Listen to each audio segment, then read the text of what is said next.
Après avoir été entre autres député français, secrétaire d'État, ministre de la République française, premier Africain agrégé de grammaire, puis premier président du Sénégal, il devient aussi le premier Africain à siéger à l'Académie française. Nous sommes le 2 juin 1983. Léopold Sédar Senghor est membre de l'Académie française. Avec le soutien de son ami, l'ancien ministre Maurice Druon, secrétaire perpétuel honoraire à l'Académie française, Léopold Sédar Senghor est élu à l'Académie française. Cette institution, dont la fonction principale est de normaliser et de perfectionner la langue française depuis son officialisation en 1635 par le cardinal de Richelieu. Les immortels, comme on les appelle, sont au nombre de 40 et siègent à vie. Il hérite du siège numéro 16 qui était jusque-là détenu par le duc de Lévis-Mirepoix.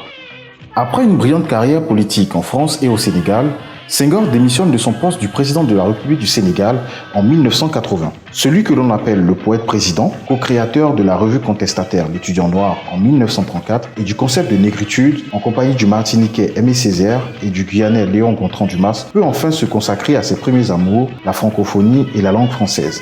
Son élection semble donc être une évidence. Pourtant, il aura fallu près de 10 ans à Maurice Druon pour convaincre ses confrères d'aller au-delà des préjugés et d'accueillir Sédar Senghor, un Africain.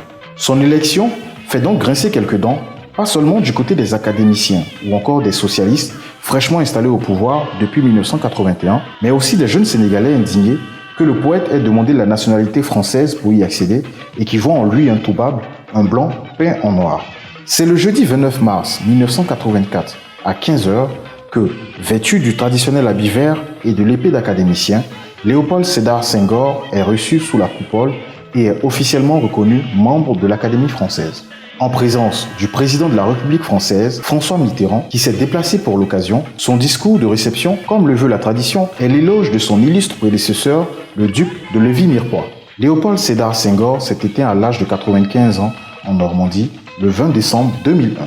Son successeur au fauteuil numéro 16 sera un autre ancien chef d'État, le président Valéry Giscard d'Estaing.